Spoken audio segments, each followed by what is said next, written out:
We all go through life collecting experiences every single day. But here's a question for you. How many of those experiences actually make us wiser? Today, we're going to dig into the science of turning your daily life into real, measurable growth.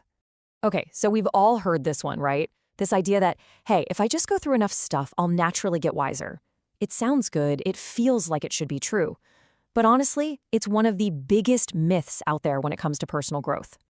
And that right there brings us to our first big idea, what we can call the experience growth gap. Because, you see, there is a huge, huge difference between just having an experience and actually learning from it. So think about it like this. Every experience you have comes to a fork in the road. Down one path, the one without reflection, you just keep making the same mistakes, right? The learning is super shallow, you feel stuck. But if you take that other path, the one with reflection, suddenly that exact same experience leads to real, lasting change. You get those aha moments, those insights, and you actually start to change how you act. Okay, so if reflection is so great, why don't we just do it automatically? Well, it all comes down to your brain's default setting.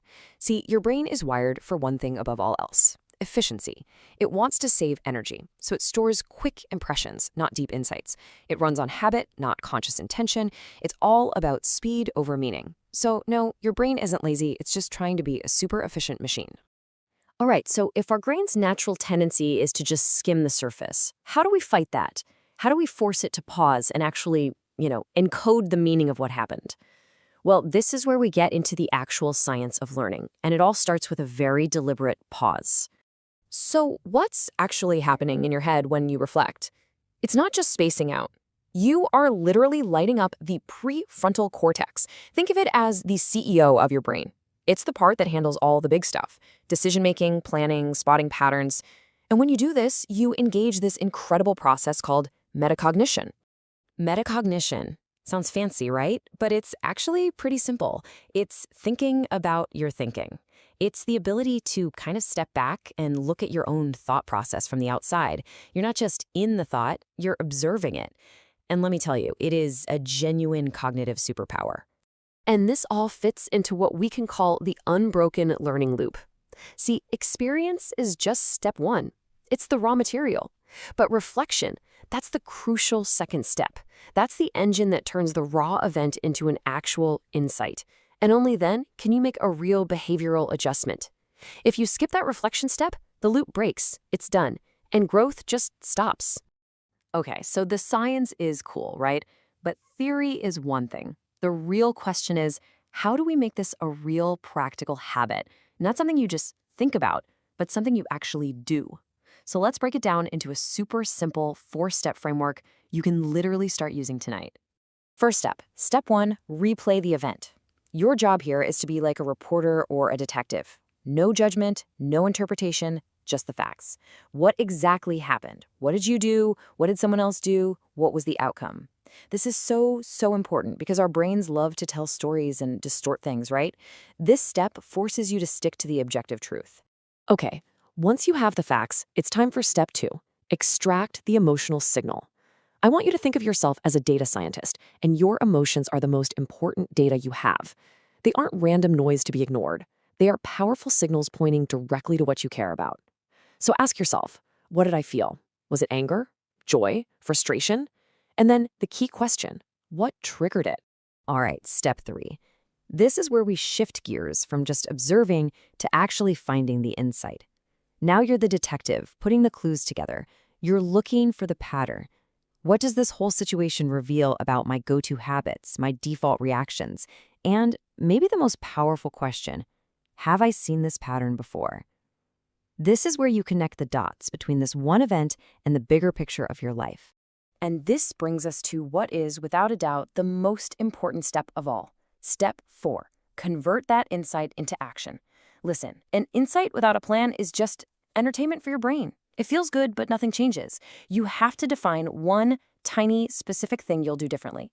So not something vague like, I'll be a better communicator. No, get specific. Next time I feel that frustration rising, I will pause for 2 seconds before I say anything. See the difference? Specificity is absolutely everything here. So what happens if you actually commit to this? If you make this little 4-step process a habit? Well, the benefits are honestly, they're profound. This isn't just a neat little learning trick. This is how you actively fight against stagnation in every part of your life. I mean, look at the payoff here. This daily reset pulls you off that mindless autopilot we all fall into. It helps you process all that emotional junk that builds up and leads to burnout. It literally accelerates how fast you learn. And maybe best of all, it builds this incredible self-trust because you're actually watching yourself get better day by day. And just in case you thought this was all just a mindset thing, it's not. This gets even cooler. There's this incredible process called neuroplasticity, which basically means your brain can change itself. Every time you do this reflection practice, you are physically strengthening the neural pathways, the little highways in your brain, for self-awareness. You are literally physically rewiring your brain to be more intentional. How cool is that? Okay, but wait. Before you jump in and start doing this tonight, we need to talk about the pitfalls, because it's super easy to get this wrong. Reflection is meant to be a tool, not a weapon you use to beat yourself up. There is a very clear right way and a very destructive wrong way to do this. Let's look at the difference. The wrong way is judging yourself, asking that toxic question, ugh, why am I like this? The right way is to be curious. Okay, what can I learn from this? The wrong way is being vague. Today was bad. The right way? Get specific. I felt frustrated because I didn't prepare for that meeting. And the biggest mistake of all is just thinking about the problem. No, you have to define one small, different action. The goal always is curiosity over judgment. Okay, let's wrap this all up and put it into a super simple routine.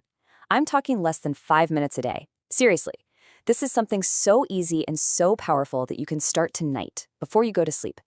Here it is, your 5-minute daily checklist. 4 simple steps. 1, pick one key moment from your day. Just one. 2, ask, what did I feel and why? 3, ask, what's the one thing I learned from this? And 4, what's one tiny thing I'll do differently tomorrow? That's it. That's the whole game. Simple, consistent, and absolutely transformative. So, I want to leave you with this really powerful idea. Life does not automatically teach you lessons. It gives you raw data. I love that. Life isn't some neat and tidy teacher. It's just data, a constant stream of raw, messy data coming at you all day long. And reflection, that's how you make sense of it all. It's the process you run to turn all that messy data into actual growth. So the only question I have for you is this. Your day today was filled with data. What are you going to do with it?